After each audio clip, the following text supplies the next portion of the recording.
Dobre. Tak máme tu nejakú otázku, Maťa? No som sa pýtala, že aký máš názor na to, že niektorí ľudia majú alergie na ovocie, na zeleninu, hlavne surové, že nevedia to stráviť, majú vyrážky, akné z toho. Tak môj názor na to je taký, že máme všetci v črevách vybudovanú istú mikroflóru na základe toho, čo jeme cez život. Hlavne to sa dá pozorovať na tom, keď niekto je intolerantný na laktózu, tak nedokáže laktóza v mlieku, takže nedokáže ten proteín stráviť. Jednoducho to už nemá tie baktérie, tie črevá, ktoré rozkladajú laktózu. Napríklad my v strednej Európe máme väčšinou všetci tú laktózu, akože tie baktérie na laktózu, takže dokážeme stráviť mlieko. A takí Afričania to nedokážu, pretože Afričania väčšinou mlieko a sa nejedia. No a takisto to je aj s tou ovocím a zeleninou. Keď vlastne tí ľudia to nejedli celý život a celý život iba jedia varné veci, tak v črevách majú skôr také tie horšie baktérie, ktoré skôr trávajú také tie varné veci, také tie smrť a tak. A potom, keď tam príde niečo živé, tak tie baktérie sa búria, že fuj, choď preč, také nechcem, také neviem stráviť. Ja nechcem, aby to osedla nejaká kolónia živých baktérií, ktoré budú tráviť ovoce a zeleninu, takže sa hneď proste vyrážky a pracne, tak proste nechcem to prijať. Takže ja by som to videl hlavne v tomto. A takisto zelenina ešte má tú celulózovú stenu, ktorá musí byť strávená, na to musí byť to trávenie silné a zdravé. Takže keď človek už má také oslavené trávenie a už nedokáže tú celulózovú stenu rozložiť, aby to, čo je dúka v nej, mohlo z tela zjať, tak potom môže mať problémy s trávením zeleniny. No a riešenie by som videl v tom, tú zeleninu si odšťavňovať, lebo potom tá celulózová stena je porušená, alebo aj džusovať. A vtedy tá celulózová stena je porušená a vtedy to je ľahšie na trávenie, džusy a smoothie. A videl by som to v tom, dať si možno nejaký pôst na šťavách, hlavne tie zelené šťavy. Takže šťavy, ktoré normálne vyzerajú zelené, toto je červená šťava, lebo tam je veľa repy, ale šťava, ktorá dáte základ ako jablko mrkva, dáte tam citrón a zázvor, čo je takéto na čistenie, na detoxikáciu, aby sa to prehnalo a vyčistilo, ale tam veľa zeleného. Začnete uhorkou a potom máte špenát, šalát, celér, žihľava, úpava, skorocel a všetky tie divoké byliny, to sú fakt silné. Taká zelená šťava je taká vysoké pH, taká je alkalizujúca, taká je proste liečivá, že ona akože robí sa taký to akoby najsilnejší liek, aký existuje na Zemi, je zelená šťava. Lebo to nie je skutočne liek, to je proste výživa, tá najlepšia pre telo a telo sa potom vylieči. Takže keď človek bude piť také tie zelené šťavy a môže sa nejaký pôst na vode, verím tomu, že sa, a postupne proste robí to riešenie postupne, tak potom sa verím tomu, že sa vylieči akože začne opäť akceptovať ovocie a zeleninu postupne. A videl som aj pri tom, že keď má človek takú fakt intoleranciu na ovocie a zeleninu v surovom stave, tak začne sa pohybovať smerom postupne, takže vylúčiť najprv mäso, môže vylúčiť také tie ťažké veci, vylúčiť rafinované veci, čokolády, pečivo vylúčiť, lepok, to je tiež veľmi zlá vec, alkohol vylúčiť. Radšej jesť varené celisté potraviny, ako je zemiaky, rýža, pšenica, akože fakt celisté, alebo na kviči a tak ďalej. Ale postupne sa týmto smerom vydať, sa postupne bude tá mikroflóra meniť a potom si dá nejakú šťavičku, potom si dá nejaký banán a tak ďalej a postupne sa to všetko akože vráti do normálu a bude schopný opäť jesť ovocie a sa opäť to trávenie vyliečiť a že bude schopný opäť stráviť zeleninu. Takže ja verím, že toto je ten správny postoj. Zelené džusy, nejaký ten pôst a ten postupný prechod na zdravú stranu. Ale určite je našou prirodzenou vlastnosťou alebo proste našim bytím, aby sme jedli ovocie a zeleninu a oriešky semiačka. A všetci sme rovnakí. Ako s opicami máme podobných, sa hovorí nejakých 99% génov. Takže v rámci nás, ako ľudí, ako ja, ty, tam nemôže byť viac ako nejaká 100 génov odlišná. Takže to je fakt akože malá časť. Takže určite, keď mne robí dobre ovocia a zelenina a jemu tebe, tak určite aj za to, že niekomu inému bude robiť dobre. Takže som si istý, že toto je akože tá správna strana pre človeka. Môžem sa opýtať, že ak je niekto pri športe, vlastne ty si vravel, že keď si začal tú surovú stravu, že si schudol, tak keď ja vlastne nechcem schudnúť, tak čo ako, dá sa to akože bez toho, že? No, surová strava sa väčšinou je z veľkej časti kvôli tomu, že človek sa chce vyliečiť a väčšinou akože to liečenie sprevádza chudnutie, lebo vlastne v tom tuku sú rozpustné tie toxíny, takže keď sa chceš zbaviť tých toxínov a fakt sa vyčistiť, keď sa prejsť na takú, tak by si mal schudnúť. Akože ja myslím, že najlepšie bolo, keby človek schudol až na kosť, akože úplne všetkých tukov sa zbavil, to znamená, že zbavujú úplne všetkých toxínov a vtedy si môže povedať, že akože fakt sa detoxikoval a fakt sa vyliečil. No ale keď si zdravý a iba chceš jesť surovú stravu, aby si mal silnejšiu imunitu, aby si nebol taký zahledený a tak potom je to úplne easy.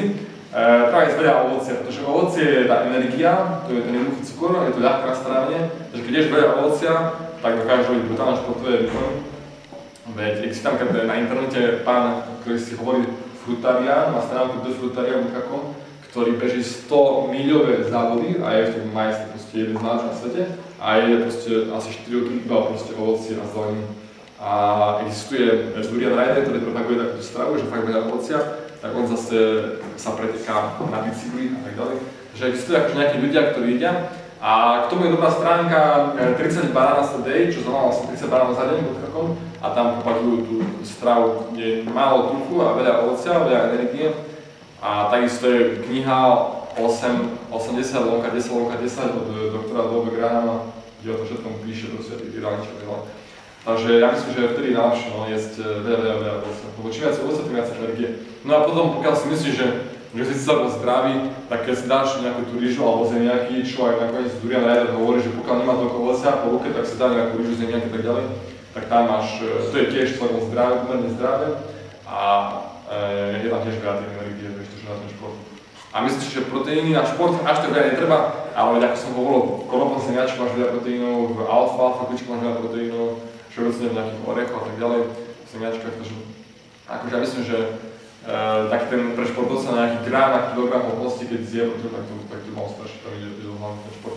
A je to výhoda v tom, že to telo je celkom také ľahké, svižné a hlavne, čo mám kamarátov, ktorí fakt veľa športujú, napríklad mám kamaráta, ktorý hrá fakt veľa volejbal, tak on hovoril, ja som mal také video, že hlavne to, tá regenerácia sa strašne zlepšila, že nejaká svalovka proste na druhý deň je úplne ako nový, úplne posilnený, proste železné kosti, železné svaly, oceliové svaly a môže opäť športovať. A predtým, keď jedol nejaké ťažké jedlá, tak potom mal svalovky, proste ho boli prúbe a tak ďalej. Takže to je tá výhoda v tom športe na surovej strave, že sa telo rýchlo zregeneruje a že je to všetko ľahké na planie, takže máš nové energie na športové na fungovanie. No ono človek nie je taký navodnený, natúčaný, fit ako vizuálne, ale silu má, hej? Hej, lebo my máme väčšinou, keď takí tí ľudia, čo majú také tie široké krky, tak to je väčšinou tá soľ, ktorá zdržuje vodu v svaloch. Takže vlastne tie svaly sú také akože veľké, ale to je iba tá voda, ich strašne veľa. A preto ľudia, keď začnú jesť fakt akože čistú stravu, tak schudnú aj kilo alebo 2 kg za deň. Čo je proste úplne nemysliteľné, aby toľko tuku spálili, pretože čaká tá voda sa vyplavuje preč. Takže väčšinou tie obrovské svaly, to sú tak, takže to je tá soľ, ktorá zdržuje vodu, to sú také namúčené svaly. Takže tie akože fakt funkčné svaly, to vôbec nie je také, oni sú oveľa menšie a sú také železné a strašne silné a výkonné a sa rýchlo regenerujú. A môže to potom pre niekoho môže vyzerať, že ten človek je až moc chudý, no keď sú takí ľudia, ktorí majú v mysli takú predstavu. Je to tak, hej. Je to tak? Je to tak, lebo nemyslím si, že by si schudol na kosť. Ja som mala ten problém, že keď som zmenila stravu, tak ja som v priebehu 3 mesiacov schudla 15 kg. A tá zmena na mne bola fakt, že ups. A ja už som volala potom teda mojej doktorke s tým, že ja sa bojím. Mne už nikto nehovorí, že vyzerám super, že všetci hovoria, že vyzerám zle a strašne a vychudnuto a pritom som vyzerala úplne normálne. Zlepšila som mi pleť, prestali mi padať vlasy, vyzerala som dobre podľa mňa. Ale s tým, že všetci boli zvyknutí na mňa ako na takú dobrú bočku, tak sa na to pozerala zle. A doktorka mi povedala mi jedno, ak máš ty zlý pocit zo seba, tak maximálne čo správ bolo, že vymen zeleninu za ovocie. Ovocie sú v tvojom prípade pre teba v jednoduchom ponímaní cukry. Takže vlastne nebudeš mať pocit, že veľa chudneš a každý na všetkých nechaj telo tak. A fakt je, že v priebehu ďalších asi 2 alebo 3 týždňov sa mi tá postupná strata kil zastavila. Zastavilo sa mi to na 52 kilách, ale to stojí. A nič.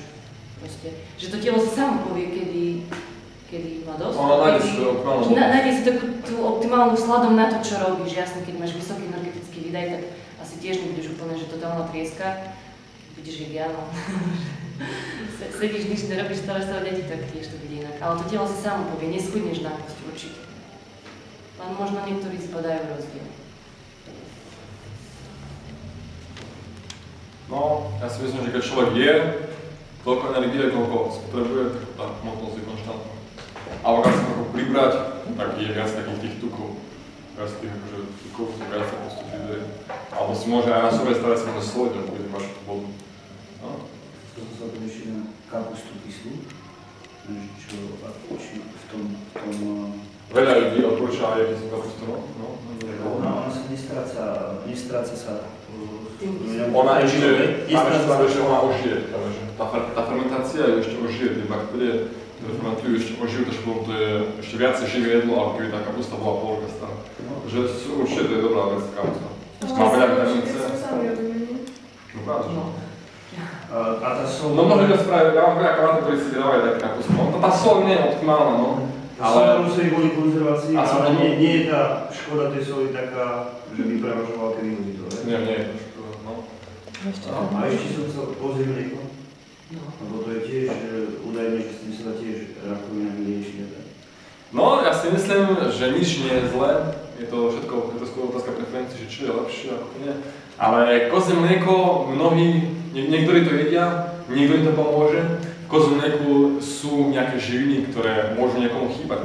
Takže ja si myslím, že keď človek je fakt dokonalý svojho stavu, že má kvalitné ovoce, kvalitnú zeleninu, organickú, veľkú škálu, pestrosť, je na slnku, takom tropickom, že má vitamín D, tak mu nechýba nič. Ale keď je tu, je zima, je málo vitamínu D, je málo toho tamtoho a v kozom mlieku je vitamín D, takže vtedy to kozie mlieko môže práve pomôcť, lebo je lepšie mať kozie mlieko, ako mať deficit vitamínu D.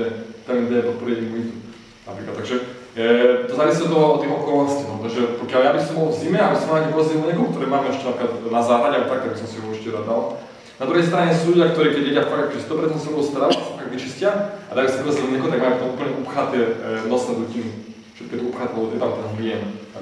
Ak ten hlien je jeden taký aspekt, že keď má človek veľa hlienu, tak v tom hliene potom môžu sa množiť tie baktérie a víry a tie choroby. A vlastne tá surová strava je dobrá v tom, že človek vegetarián nemá žiadny hlien takmer, akože na takých miestach, kde nemá byť, a tým pádom sa tam nemá ako chytiť baktérie. Takže tá baktéria môže na teba niekto kichnúť, nakašľať, ale ty ani neochoríš, lebo tá baktéria nemá čo jesť. Lebo baktérie je stále hlieny alebo nejaké tie chorobné bunky, tie nezdravé tkáne. A keď si úplne celý zdravý a bez neho, tak potom neochoríš nejako. No ale pokiaľ to vieš v pohode, nejaké pol litra za týždeň alebo litra za týždeň, vieš, to nie je tak veľa toho, vieš. A to zároveň eliminuješ, že tvoje eliminačné systémy fungujú, máš to pod kontrolou, tak potom to nemôže byť na škodu. Čiže to je individuálne, že keď napríklad človek má fyzickú prácu a to mlieko možno vôbec to nevedí. No, keď to dokáže, práve keď má takúto fyzickú prácu, tak keď to dokáže eliminovať, tak to je všetko o tom, že treba keby rozumieť svojmu telu, ho počúvať, ho komunikovať s ním a cítiš. Niečo si dáš a cítiš, že to upchalo, že to je ťažké pre teba, že to asi nie je dobré, alebo keď teda pracuje tak a dáš si to a to vylúči za pár hodín, tak to asi nie je taký dôvod. A keď sa práve nepotrebuje vyliečiť nejaké ťažké choroby, tak potom to nemôžeš tak už robiť. Takže ja takto nemám prístup k svojej strave, že to proste tak nehrozí. Keď je človek zdravý, tak môže stať z čoho trošku. Ale v tej zime už nemá toľko kozieho mlieka, nie? Koza? V zime. No tak ja nejako si nemám. Nie, ja čo si pamätám, tak môj detko mal stodolu, tam mal to seno nanosené a krmu aj cez zimu, tak koza musí aj cez zimu nejak žiť. Ale mlieko už neprodukuje. No, tak potom nemá to kozie mlieko. Takže potom môžeme mať mlieko, ale už nie je asi čerstvé potom, takže už skôr také... Nie, tak ona má, ale má menej pasteurizované. Ona len seno, nemá zelené, hej, trávu, ale má to mlieko je také menej vydatné, je trošku slabšie, ale má, keď sa... Mne sa zdržala do novembra, aj ovce, aj kravy. Ja som kozie moc neriešil, a väčšinou tú rastlinnú stravu, ale tak to už... Ďalšia vec, čerstvosť, mrazené ovocie. Je lepšie ako varené. Takže to môže byť náhrada akože cez zimu, nemôže byť to mrazené? No, práve. Ako sú tabulky, že tam sa ukazuje, že koľko sa stratí tých vitamínov, že pri tom varení napríklad sa stratí nejakých 60% tých vitamínov, pri tom mrazení iba nejakých 20-30. Takže to mrazenie nie je až také zlé. Pravda, že čím čerstvejšie, tým lepšie, ale dá sa aj mraziť, no. Mnohí ľudia takto si robia, že každé ráno si robia smoothie, dajú sa nejaké mrazené maliny, nejaké černice, čučoriedky a tak ďalej.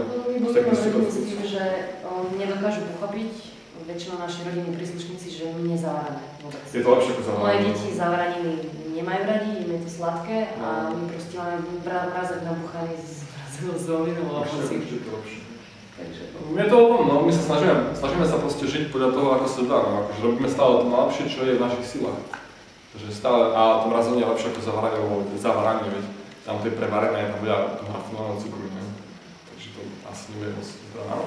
No, že keď má spolužiak, že má leukémiu a neviem presne na čo, že tak jemu by si čo odporúčil?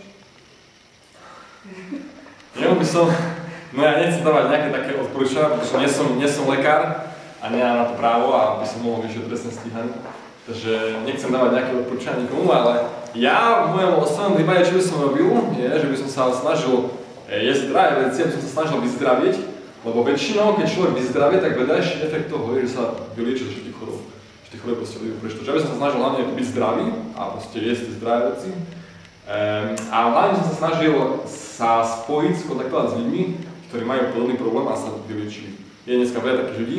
Na Facebooku máme skupinu rawfood.cz.sk, kde je asi 1300 vegetariánov z Česka a Slovenska a tam, keď to človek pridá, si to vyhľadá, sa pridá, alebo môžete nenapísať na Rotvins a sa pridáte, tak tam, keď to napíšete, tak tam je veľa ľudí. Ja poznám ľudí, čo takto vyliečili, ale môžem dať kontakt, ale dá sa nájsť určite viacej a s nimi je fajn sa porozprávať. A potom všeobecne ja verím tomu, že jesť zásadotvornú stravu, možno dať si nejaký pôst, alebo závisí od toho, v akom to je štádiu, ale jesť proste veľa ovocia, veľa zeliny, veľa šťav, veľa smoothie, málo tých proteínov živočíšnych, a myslím, že živočíšne proteíny tiež nie sú moc dobré na leukémiu a zmeniť myslenie, milovať sám seba, sebeláska a odpustenie každému. Ako som hovoril, tak tá choroba, vlastne zdravie je vtedy, keď príde energia, vlastne všetko je to iba energia, my sme všetci iba energia, tomu ja verím, a vtedy, keď príde energia, tak sme zdraví, a keď sa energia zablokuje, tak vznikne choroba. A energia sa môže zablokovať buď fyzickým spôsobom, napríklad, že sa upcháme, že sa niečo upchá, sa to zablokuje proste, máme veľa hlien alebo tak toxínov, alebo sa môže upchať ten psychickým spôsobom, že sa na niekoho hneváme a just ten sused ukradol ovcu, sa na ňom hneváme, je to hnusný človek a keď takto hnevá proste, mám takúto zlo v sebe, tak, alebo to môže byť hocikto nejaký stričko pred 20 rokmi, mi dačo zle povedal, tak sa nebudem hnevať, alebo niekto v škole niečo zle povedal, tak to môže byť akože to zablokovanie toho prúdenia energie. Že je fajn odpustiť každému a úplne akoby byť s každým za dobro a každého ľúbiť a ľúbiť sám seba a vtedy je všetko lepšie.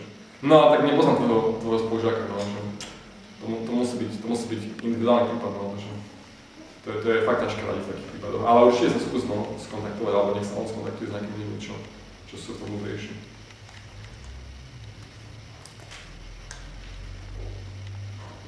Môžem ešte?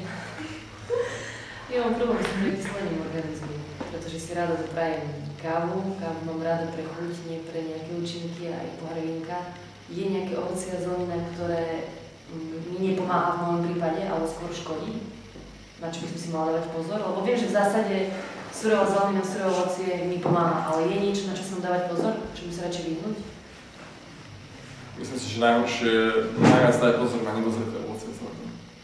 Všetko, čo je nedozreté, je kyslotvorné, lebo veď tak sa rastlina bráni voči tomu, aby sme jedli v nedozretom štádiu, takže je všetko kyslé, všetko dozreté, ktoré je to zasadíte. A fakt, že z ovocia a zeleniny je veľmi málo čoho kyslotvorné. Možno nejaké tie borúvky, nejaké tie lesné, nejaké černice a čo je to. A možno sušené ovocie tiež môžu prekysliť. Možno sušené ovocie môže byť trochu kyslotvorné, ale ináč myslím, že tam nie je čo. A tie šťavy sú veľmi kyslotvorné. To je dobrá vec, hlavne tie zelené, ktoré som hovoril. Lebo tá listová zelenina, tie divoké byliny, taká púpava, to sú úplne strašne kyslotvorné veci. A neviem, no tak ako sa pôst, po týždni pôst na vode sa zbavíš závislosti od fajčenia a od kávy. Poviem to proste, ide preč. Ja nie, že by som mala, určite máme závislosť na kávu. Nechceš sa aj toho zbaviť. Ale mne proste chutí tá káva. Ja som prišla na to, že teda asi už idem do extrému, takže ja som prestala prečítať tie nesky a lacné nesky kávy. Kúpim si kávu zrnkovú, čo to si umelie, robím si len koťovú a fakt dám si radšej kvalitnú kávu, dám si moku, dobrú, než by som mala to niekedy, že to neviem na kvantum, neviem na kvalitu, ale ja sa viac nechcem. Nedošla som do toho štádia, že by som si povedala, že tak, aj keď mi to chutí, tak to byť nebude. Tu mám problém sama so sebou. Nie, fajn. Hľadať potešenie vo veciach mimo jedla. nauč sa. Mám jogu, áno, to ma zatiaľ stimuluje dosť. Kamaráti, nejaký ten životný cieľ, nejaký ten, akože nejaká tá vyšší cieľ, za ktorým idem, alebo šport, alebo proste knihy to môže byť. Alebo v tom jedle, keď človek sa snaží nájsť to potešenie a ten únik od sveta v tom jedle, tak potom... Nie, túto fázu už mám ďaká Bohu za sebou, keď som si myslela, že to, že sa najem, tak mi pomôže, nepomohlo. A hovorím, začala som robiť jogu, mám 2 deti, fajn. Tak potom, keď tá káva až tak neškodí, tak... Som vďačná, vyrábam šperky, že mám aj svoje veci, z ktorých sa ja realizujem vnútorne. Len proste ten malý ho čaká. Tak si to potom uží, maj k tomu dobrý vzťah v každom prípade. Buď rada, že piješ tú kávu, buď vďačná a vnútri až tak snad neškodí. Môžeš potom z boka dýchať. Keď opak prekysličenia je zásaditosť a ten kyslík, tak som hovoril kamarátovi, dýchacie cvičenie, dať si 20 minút dýchať zhlboka, na 8 nádych, na 8 zadržanie, na 8 výdych, na 8 zadržanie. 8 takto, to môže byť napríklad jeden tak, 1 sekunda, alebo 6 sekundy, ako to vám vyhovuje. A keď takto človek dýcha 20 minút v kuse, hore, dole, tak sa strašne prekysličí celé telo, každá bunka sa prekysličí, celá krv sa prekysličí všetko, že potom zomierajú všetky tie baktérie, všetky tie choroby, všetky paraziti, ale aj môže aj rakovinné bunky môžu zomierať a to všetko v zásadnom prostredí neprežije nič, čo je pre telo škodlivé. Keď dýchacie cvičenie veľa kyslíku, tak to môže byť taká tá... To môže byť to, čo vyváži tú kyslosť kávy. Takže keď piješ kávu, tak dýchaj zhlboka a máš tam mentálnu hodnotu. To môže byť taká... A radosť tiež je zasotvorná, smiech je zasotvorný, spánok, či tieto veci proste. Mne sa zdá, že káva ešte krajšie vonia ako chutí. No, to je ďalšie mesto. No, tak ty si dá, možno, že ti bude stačiť za chvíľu len... To je kávo feťáky. Ešte takú vec som ja raz robil, že sme si zo srandy, sme sa čo robili zbyť, tak sme si kúpili s Maťou čipsy a som tie čipsy dal si, som požul, a som roka poslal na čipsy a som to vypil. A som si dal, požul, vypil, a tak celý balíček išiel, nič som neprehlopil, bolo 10 večer a ja nerad jem tak neskoro večer. Tak som to všetko si vychutnal, fajn, chuť si to vypil a žalbek v pohode úplne, zdravotné rizika žiadne a som si fajne pochutnal, takže ja ho vypiť a vypiť. Aha, vlastne taký test, hej. No, vlastne to je... Vlastne to prehltnutie to je už nula, vieš, ten počtu je na ne pustá. Ešte musím naučiť, hej, že budem môcť degustovať nevypiť. Také plivátko. No, to je dobré, hej, napad tiež. Čo čokoláda? Ale myslím tým čokoládu, to znamená od 80 hore. No tak hovorí sa, že kakao je neurotoxínne, že nie je až také zdravé, ale na druhej strane to je dobrý stimulant. Ja mám vlastne na stimulanty svoj názor, veď natočili v Barcelone video o tom, bude na internete za chvíľu, ale stimulanty, to je také no, vlastne vieš, keď sa stimuluješ, tak vlastne že akýby nadlh. Aj tá káva, aj tá čokoláda, tak pozbudia svoje. Ty si unavená, tvoje telo si žiada odpočinúť, si trochu položať, si pospať proste tak, sa zregenerovať. Namiesto toho dáš nejakú čokoládu alebo kávu, čo to nabudí proste, a opäť funguješ ďalej, viacej a ideš. Nenabudí, no tak to je dobré. Ja mám podľa mňa už stabilnú hladinu kofeínu v krvi a to už tomu udržiavam. Ja si myslím práve, že kvôli tomu tiež tie stimulanty nie sú dobré, že oni z začiatku človeka nabudzajú, no na začiatku ja možno, že prvý rok ťa nabudzala káva, predpokladám. To si nepamätám, to už je strašne veľa rokov. No, víš, ale potom oni vlastne zároveň tie orgány, ktoré produkujú tie žľazy, ktoré produkujú hormóny a ten život, energiu, oni tu vyšťahujú proste, že ešte viac tam pridaj, čo už nemáš, ale ešte pridaj. A potom tie orgány sa takže vyčerpajú zbytočne, to sú slabé, je to človek aj prekyslený nejakým stimulantom väčšinou. A potom už po tých pár rokoch už nefunguje až tak dobre celé to telo, ako by malo. A vlastne potom máš celkovo aj s tou kávou môžeš menej energie, ako by si mala, keby si bola veľmi zdravá bez kávy. Vieš, čo to je ako tých stimulantov, že ono to je ako keby ideš na dlh.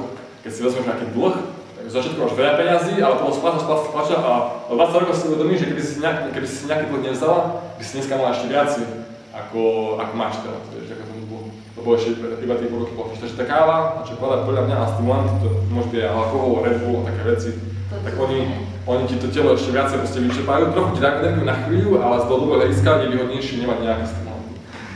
Takto to ja vnímam. Aj ťa prekysľujú, takže ja by som kvôli tomu aj kávu. Aj kvôli tomu nepijem kávu a nepijem vlastne nejaké stimulanty a vlastne život bez stimulantov je aj trochu ťažký, no. Ale keď zase ideme niečo výnimoť, čo sa deje, vieš, raz za týždeň ideš tak je vonku, tak s kamarátmi a je už večer, sa ti chce spať 9-10, ale tak raz sem tam si dať niečo, vieš, tým musí, tak prečo nie, vieš. Ale by som to určite neodporúčal ako dlhodobé riešenie. Takisto ako niekedy nejaké lieky môžu zabrať na chvíľu, keď človek je v ohrození života a tak ďalej, ale neodporúčal by som lieky ako dlhodobé riešenie na 20-30 rokov. To nie je riešenie. Vtedy radšej ale to tlačí symptómy, nie tú chorobu. Nie, ale keď to je na takú dlhú dobu, tak radšej robiť nejakú systémovú zmenu.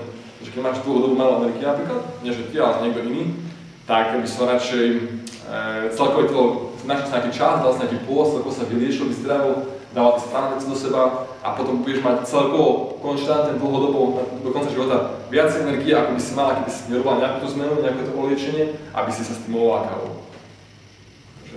Takže takto jak stimulant, nejak tomu takýto vzťah. Je nič, že tú kocku tej čokolády a raz. Ale nie, tak nič nie je škodlivé, všetko je dobré, všetko je také pomoc. Nie, Áno? Aha, ako si sa motivoval počas toho, jak si začal sa tak stravovať? Tak ako si mal motiváciu takú prvotnú? Čo by si poradil možno aj iným, že ako sa motivovať, aby im to vydržalo dlhšie a dlhšie, alebo aj začalo? Najlepšie, čo som poradil jesť tak nezdravo, aby ten človek takmer zomrel.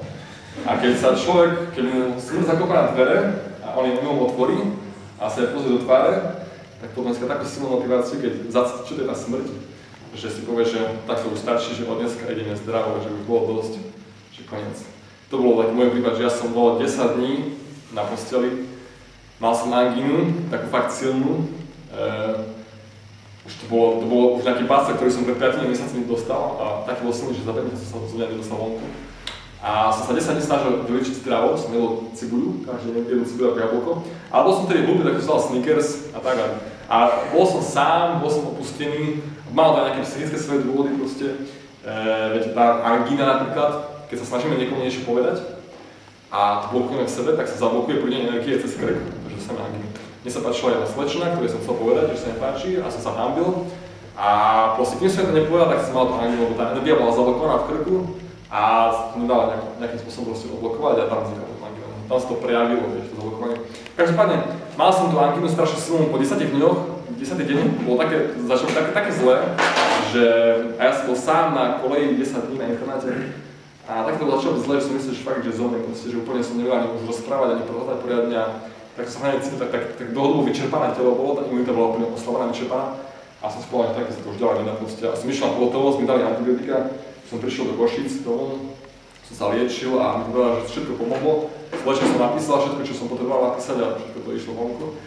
Takže to bola taká silná motivácia, že ten deň som si povedal, že fakt už musím sa venovať zdraviu, lebo človek, kým tú chorobu, tú smrť nevyskúša proste, kým to neochutná, že čo to vlastne je, tak na to kašľe. Človek to, čo nevie, tak to nerieši, sa toho nebojí. No a druhá vec bola to, že potom aj doktor povedal, že mali by sme možno vyoperovať mandle, že mandle, máš angínu tak 4 krát do roka, že už mandle, a že ja nechcem nič zo seba rezať. Ja som taký človek, a keď som sa narodil, som si povedal, že ja nechcem mať nič vyrezané, ani kas, tak nemám nejaký kas a nič mi nikdy nerezali. Tak som si povedal, že to už fakt stačí. A tak ešte stále pár mesiacov na to som začal postupne svojho stavu. A ešte som pozeral videa na YouTube, je taký pán, Dan McDonald, sa volá, že Life Regenerator, života regenerátor. A on každý deň robil a robí videa o tom, ako ošťavňuje, ako je zdrav, tak motivuje ľudí. Takže ja som vlastne každý deň pozeral a tým pádom som nebol obklopený médiami a reklamami na McDonaldy a ďalej, ale ja som bol obklopený človekom, ktorý mi hovoril, že máme surovú stravu, že máme žiť zdravo. Som sa obklopil mojimi kamarátmi, ktorí jedli surovú stravu, sme začali v Prahe robiť juicing party. Sme každý víkend sa stretávali proste, raz do týždňa. Sme sa šťavili, sme si robili smoothie od 3. do večera. Všetci kamaráti, ktorí jedli surovú stravu, v ktorých som prvýkrát videl niekoho, kto takto sa stravuje. tam zostalo kamaráta, ktorý sa vyliečil z diabetu prvého typu, čo bolo, že wow, že som čítal o veľa ľudí, o listkách ľudí, ale ty sa fakt vyliečil, že wow, že to je páda, že to funguje. A sme išli dole metrom eskalátorom a on si vytiahol, niekto si vytiahol nejaký keksik alebo čokoládu, on si vytiahol oriešky, 100 gramové balenie vlašských orechov a že wow, taký super snack, že dať si orechy na miesto nejakého takého, že také úplne som z toho očarený. A tak som sa obklopil ľuďmi na internete, v skutočnom živote, knižkami, som čítal veľa knížiek, filmy sú na to dobré, články sú na internete, je toho strašne veľa. Ja sám som mal takú motiváciu, aby som už nebol nikdy chorý. A aj ma to tak zaujímalo, že vlastne na svojej strave, keď si dlhú dobu, tak spoznáš niečo, čo inak sa ťažko dá spoznať. Je to aj také spirituálne, také fakt vyčistenie, sa vlastne tvoje emócie vyčistia, celé tvoje telo sa čistí a takisto tvoje emócie sú ako cibuľa a ty to tak postupne šupeš, že stále ideš dúka. A potom, keď som takto sa aj pôstil každý víkend, tak som úplne nemal problém, prídel som sa rozplakal, tak úplne to som nahádzalo. A hlavne potom nejaké také tie veci nevyriešené z mladosti, z detstva, z minulosti sa akože vypáva na povrch, také tie smútky a tak človek musí to spracovať, lebo keď to nespracuje, zase to nezmierni, nevyrovná, tak potom toho strašne ťaží a potom sa nemôže posunúť ďalej. To som musel strašne veľa vecí spracovať. Som sa naučil milovať, som sa naučil cítiť takú lásku v srdci, čo som predtým nejak moc necítil, som bol viac taký na matematiku a tak a som sa naučil cítiť strašne, som akože rozvinul svoju emocionálnu stránku vďaka surovej strave a postom. Som odpustil ľuďom, aby som sa poslal ďalej.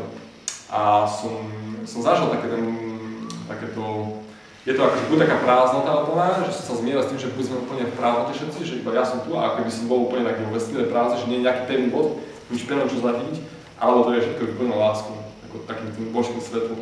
Tak si človek môže vybrať jedno, že buď neverí to a je úplne prázdnota, alebo verí to a je to všetko láska a proste krása a život a radosť. Takže tak fakt ďaleko som takto dostal.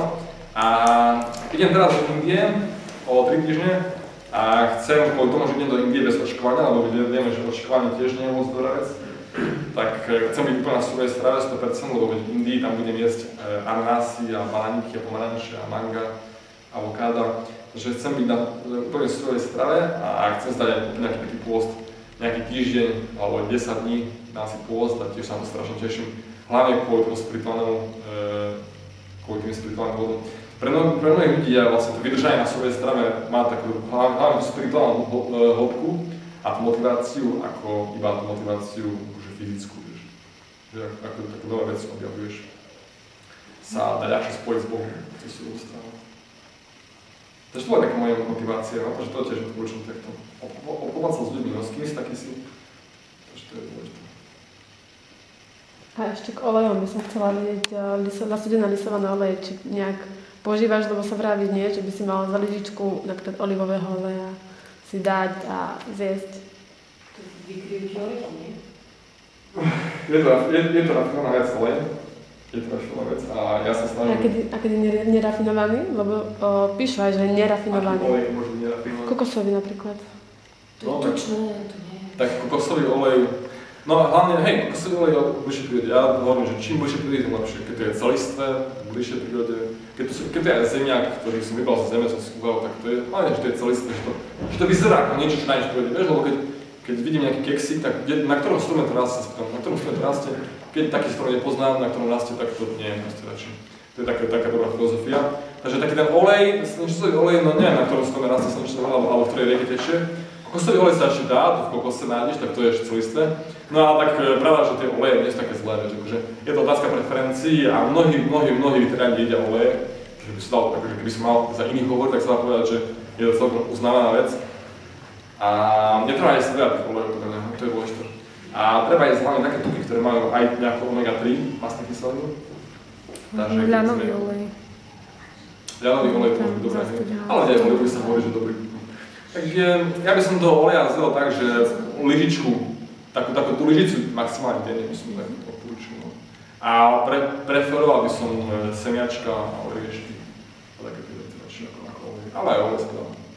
Veď netreba to hrotiť, vieš, no postupne. A potom budeš cítiť sama na sebe. Vieš, akože postupne sa tvoje telo bude viacej približovať, harmonizovať a približovať akože tej podstate, tomu základu, a potom budeš cítiť sama, čo ti robí dobré, čo nie. A k tomu, čo si vravel, že tie keksy napríklad nerastú na strome a tak podobne, mi napadlo, že to sa vraví na kozmetiku. Nič, čo nemôžeš zjesť, by si nemal dať na tvár ani na seba. No, tak to ja tiež, ja veľmi obľúbujem, mojej filozofii je veľmi blízka, taká tá naturálna hygiena, ktorá hovorí, že jedlo je iba to, čo dokážeš zjesť celú misu. Takže z toho pohľadu, toto ja som bol taký, ja keď som začal súro stravu, ja som 100% začal od nového roka, v roku 2010 či 11, a som takto mal takto, že iba to, čo dokáže zjesť celú misu. Preto som olej kvôli tomu nejedol, no. A tiež kozmetika to. Akože človek, keď má svoje strany, má takú krásnu pokožku, takú hladkú, všetko je super, že nepotrebuje nejakú kozmetiku, že ženy sú oveľa krajšie na svojej strane, ako sú s hociakou kozmetikou. A aj to slnko je také, že ťa nespáli, to nič nedostaneš upál. Je perfektné. Lebo je to akože hydratovaná, to je veľa vody. Ja hovorím, že keď človek je nejaké varné jedlo, tak aspoň nech pije veľa vody. Keď už, dneska je deň, keď si dáme pizzu, dobre, dám si predtým 2 litre vody. Vypijem 2 litre vody predtým a už mám tú hydratáciu splnenú, takže už mám polku tej nevýhody pizze proste odstránené. Takže, a keď máš hydratáciu, tak máš zdravú kožu, to slnko nevadí. My sme mali skúsenosť s Maťou, že sme boli na dovolenke v Slovensku, Chorvátsku. Týždeň sme boli na surovej strave, úplne perfektná slnku, nič, no problém. Dali sme sa dačo ťažké varené a potom po týždni a potom sme chceli to slnko, že to bolo fakt taký ťažké, že sme chceli zotieť, že nám bolo zlá slnko. No a celý zo dňa na deň pocítiš, proste a potom sme oblievali surovú stravu 2 dní a tak bol nás na slnku vynikajúce, že nebolo to, že kozmetika tiež zbytočne. Dokonca mnohí ľudia si ani neumývajú aj zuby, že proste nejaké pasty nepoužívajú. Možno, že kokosový olej, napríklad kokosový olej používajú. No ja radšej si umývam zuby, lebo nechcem pokúšať, no proste zuby sú dôležité a veľa ľudí si práve, že pokazí trochu zuby na surovej strave, čo je hlavne spôsobené tým, že predtým jedli nezdravo, akože, takže ja by som odpočal si zuby radšej čistiť poriadne, raz denne. A tie 2 litre vypiješ pre tou pizzou hneď tesne predtým, ako ideš jesť? Môže byť za celý deň. A ty nezriediš si tým HCL-ku v žalúdku? Nie. To som počula, že sa tým vlastne zriedi, lebo keď sa na kyselinu pridá voda, tak zriedi a potom to ťažšie trávi. Nepijem pol litra pred jedením, ja myslím, že pijem hodinu, 2 hodiny, 3 hodiny. Vieš, voda, keď čistú vodu piješ, čistá voda je úplne najlepšia vec, lebo hocičo iné ako čistá voda sa trávi. Keď je to čistá voda, tak sa to trávi. Čistá voda, ona rovno steče do krvi, proste ona nejde ani žalúdka sa trávi, ona proste priamo, tam je nejaká trubička, ktorá ide rovno proste preč do krvi a tak rovno telo streba. Takže určite preto čistá voda je lepšia ako čaj. Keď dáš čaj, tak je to žalúdok, sa to trávi, celé to sa rozprúdi. Ja keď som hovoril pôst, tak som ani nepovedal o tom, že vlastne preto tie pôsty také zdravé, že sa to trávenie v kuse musí rozprúdiť. Iba dáš si jeden oriešok, trávenie sa musí naštartovať zase, a trávenie veľa energie spotrebovať. Takže ja keď jem, tak budem toho veľa alebo nie. Keď mi takto ja taký som bol taký extrémny, že keď mi takto dal jablko, som povedal, že kvôli jednému jablku si neviem naštartovať trávenie. No tak to už taký nie som teraz, ale treba na to myslieť, že medzi tými jedlami nejaká prestávka tak a nie je skúselo, keď človek je v kuse, trávenie trávi od rána do večera, nemá čas si odpočinúť, vieš. Nemá čas to tak nejak vyprázdniť ten žalúdok, že fakt sa akože vyčistí, vieš. A preto je dobré nie jesť večer pred spaním, napríklad jesť naposledy o 6, aby sa to všetko dotrávilo fajne, aby sme v noci mali prázdny žalúdok, aby to trávenie nebolo naštartované v noci, aby sa mohlo fakt akože vypnúť a aby sa potom mohla všetká tá energia spotrebovať na regeneráciu tela. A ráno sa dá čo vodnaté, mohli naštartovať a tak to je aj tak, že až 9 ráno je, 10, aby to predĺžil ten pôst. Ja máme každú noc pôst. Od 7 večer do 8 rána máme pôst. Takže čím je ten pôst dlhší, tak tým lepšie. No, vlastne sa polku života postíme. To je super. Takže preto, no to sú také že tých princípov zdravia je veľa. Ja práve som dneska na tej prednáške chcel také tie princípy povedať. Dúfam, že to nie je taký chaos, no ale je taký ten common sense, taký akože sedliacky rozum. Nejak to nekombinovať tak moc, nejak to trávenie nechať, nech sa odpočinie, nejak nepiť vodu pred jedlom tesne, jedlo. Po jedle, keď mám surové jedlo, tak po jedle sa nenapijem, možno maximálne trošku na vypachnutie ústa, stále trochu vrapne si vypachnem ústa, ale tie kázy vznikajú tak, že dačo zasunuté na ústach, tak na vznikne káz, takže to si vypláchnem. Ale keď si dám niečo varené a cítim, že to je dehydrujúce, tak sa napijem na plný hrdlo, že to sa napijem a verím v to, že potom ako keby to, že tá potrava bola dehydrujúca, dám tam deco vody, tak potom je menej dehydrujúce, lebo majú tam viacej vody. Takže vlastne ako keby tým opäť znížim tú nevýhodu tej varnej stravy. Ešte pri čistej vode piješ priamo z vodou, alebo filtrom, alebo ako? No, čistá voda z vodovodu je zdravá a je v pohode. Z voda z Friaž je najhoršia, keď si kúpiš nejakú vodu, by som fakt neodporúčal. Tam je kopec slinstiev a škodlivín a aj z tých plásov sa tie akože toxíny púšťajú do vody. A práve tá voda z vodovodu musí spĺňať veľmi také tie kritériá prísne, aby vôbec mohla byť v tom vodovode. Takže väčšinou voda z vodovodu akože je často aj zdravšia ako nejaká kupovaná voda. No ale máme aj filter Britu, takže my si to akože zvyčajne filtrujeme s Britou, to je taký uhlíkový filter. A bratranec na internáku v Bratislave ukazovala fotku, no, že vlastne po dvoch mesiacoch používania toho filtra Brita tam bolo kopec tých usadenín na tom filtru, že fakt, že to vidno, že aká tá voda usadeninová. Takže je fajn takto filtrovať. Na druhej strane by som ešte neodporúčil vodu z osmózy a destilovanú vodu, lebo tá voda je úplne zbavená minerálov a potom ona vysáva minerály z tela späť akože do tej vody. Takže kvôli tomu vlastne tá voda z osmózy je vlastne to isté ako rafinovaný cukor de facto. A najlepšia voda úplne je z lesa. Takže práve tá voda, ktorá tečie, voda sa má hýbať, má byť taká prekyslená, tým, že sa pohybuje, tak ten kyslík nie je rozpustený. Takže my sme takedy aj z Matej zvykli chodiť do lesa si načerpať vodu.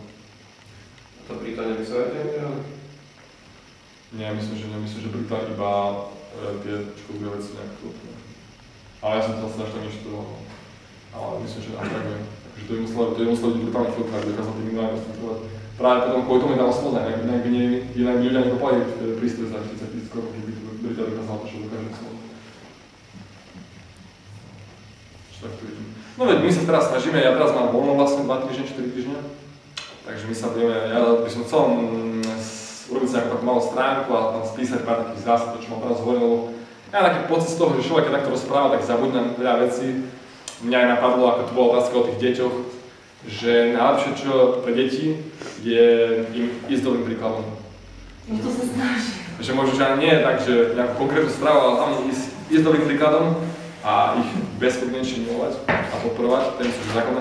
Že človek tak veľa vecí takých zabudne a tak nepovie, to, že keď vás takto fakt zaujíma, tak ja sa snažím tak spísať tie moje nápady, moje myšlienky na nejakú stránku a tak. A keď budete sledovať Rotlins, alebo keď môžete napísať nejaký e-mail, tak potom sa k tomu dostanete. Alebo keď dáte do Google R a dvojitv.ins, tak by si aj za. A dúfam, že to niekomu pomôže. No. A možno by sme mali už pomaly skončiť a si pustíme ten film Food Matters, na jedno záleží, čiže vynikajúci film, tiež motivačný, o tom, že aké to je dôležité a aké veci nám ten priemysel potravinársky dáva často do toho jedla a aké to potom dopadne. Tak vám ďakujem za pozornosť.